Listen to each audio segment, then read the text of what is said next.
So let's now move on to the exercise of this chapter. Our first question is write answers to the following questions in your own words. The first question is why is the weight of same object different on different planets? Okay, so पहली चीज जो होती है मास जो होता है वो किसी भी ऑब्जेक्ट का सेम होता है किसी भी प्लैनेट के ऊपर, वेट जो होता है वो डिफरेंट होता है. Why is that? Because weight is the pull, gravitational pull on any substance.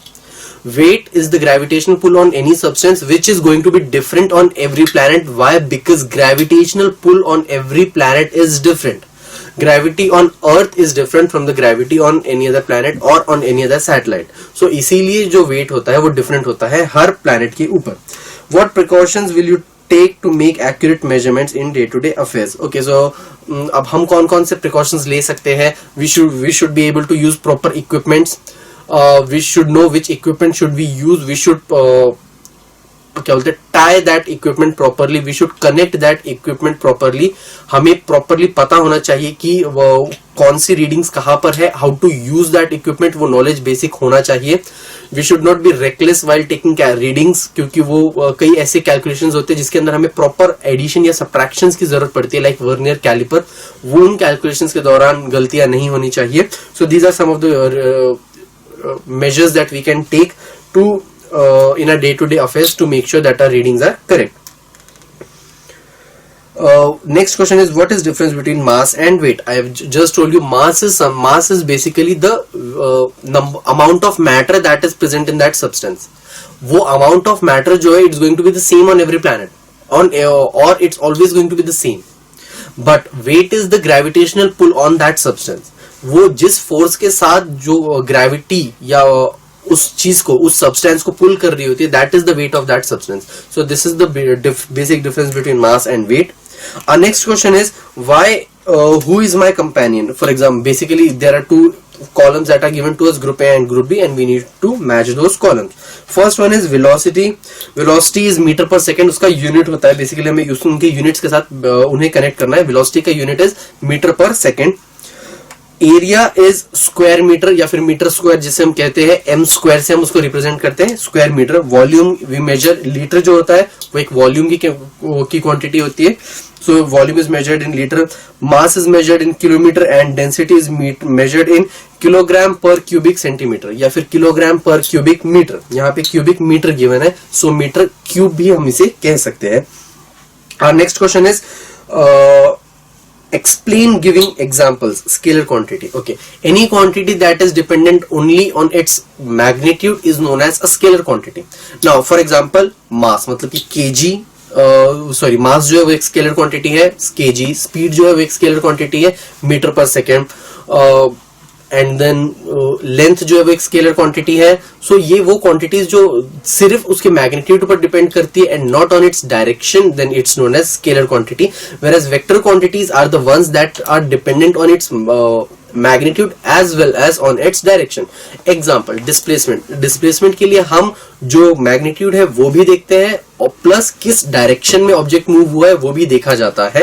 So displacement is one of the vector quantities plus velocity is a vector quantity in which we need to calculate the magnitude as well as the direction of that object that is moving or that is in motion. Our next question is explain giving examples the errors that occur while making measurements.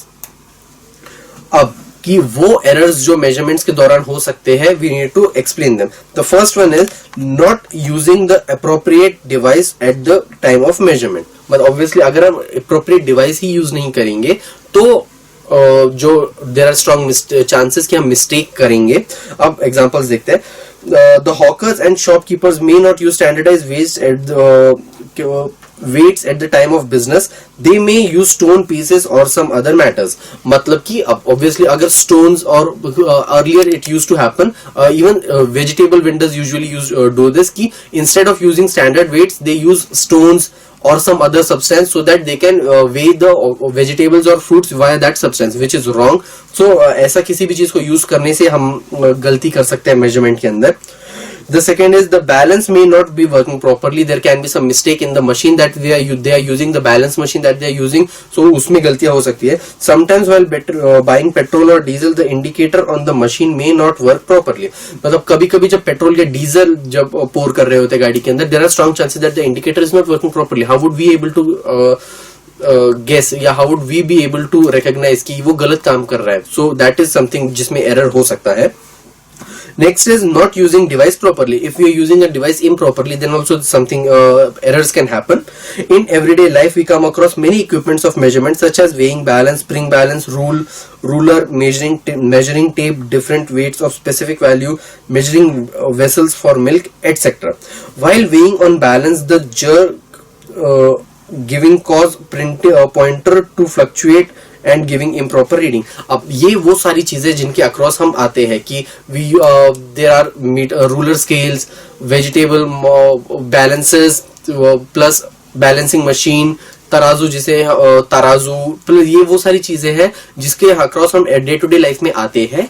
तो इनको हम हर दिन use करते हैं. अब उनको measurement के दौरान अगर हम गलत तरीकों से करेंगे तो गलत रीडिंग्स आएंगी. For example, if a thermometer is kept in the mouth, तो there should not be something else that should be touching the pointer of thermometer. क्यों? क्योंकि स्ट्रॉन्ग चांसेस है कि माउथ के टेम्परेचर के साथ हमारे हाथ का टेम्परेचर भी उसको इंपैक्ट कर सकता है, तो उससे रीडिंग गलत होगी.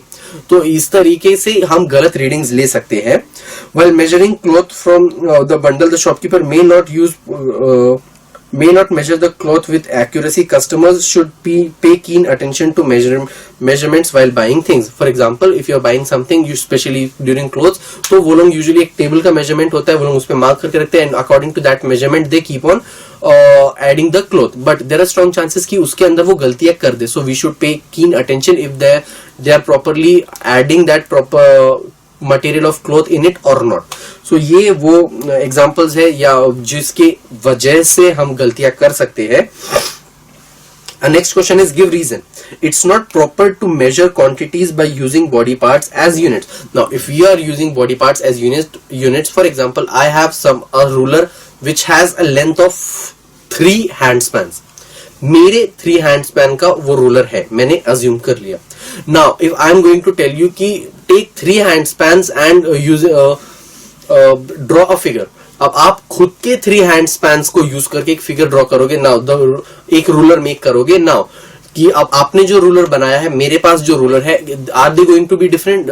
Yes they are, because your hand span size is going to be different than mine.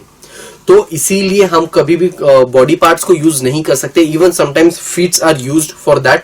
अब फुट को अगर ऐसे ऐसे करके अगर हम यूज करेंगे to calculate something, obviously feet size of every person is different. कुछ का 7, 8, 9, 10, 13, 4, 5 ऐसे भी फुट साइजेस होते हैं. So this thing is different plus wrong to calculate the length और एनीथिंग. सो इसीलिए जो बॉडी पार्ट्स है उनको यूज नहीं करना चाहिए मेजरमेंट्स के लिए. The second is it's necessary to get the weights and measurements standardized as at regular intervals. अब जो weights होते हैं या फिर जो to get weights and measures, जो कोई भी measures होते हैं उनको वक्त वक्त पे standardize कराना जरूरी होता है, क्योंकि जो time है उसके accordingly we keep on changing. The same way we keep on changing the standardizations. तो इसीलिए उस चीज को accuracy और up to date रखने के लिए हमें उसको बार बार चेक करवाते रहना पड़ता है. बार बार standardization necessary होता है. प्लस किसी ऑब्जेक्ट को अगर हम यूज कर रहे हैं, किसी वेइंग मशीन को, किसी वेट को अगर हम यूज कर रहे हैं कंटिन्यूसली विद टाइम, तो उसका स्टैंडर्डाइजेशन लूज हो जाता है. ऑब्वियसली वो after a while, after 6 months और अ वाइल, वो जो अगर आप 1 kg के उसकी वेट की बात करोगे, it's not going to be 1 kg. वो उसमें कुछ ऐड हो चुका हो, ये हो सकता है, वो रस्ट हो चुका हो, ये हो सकता है, उसका कुछ वेट लूज हो चुका हो, ये हो सकता है. तो इसीलिए वेट को हमें बार बार स्टैंडर्डाइज करवाना पड़ता है विद टाइम.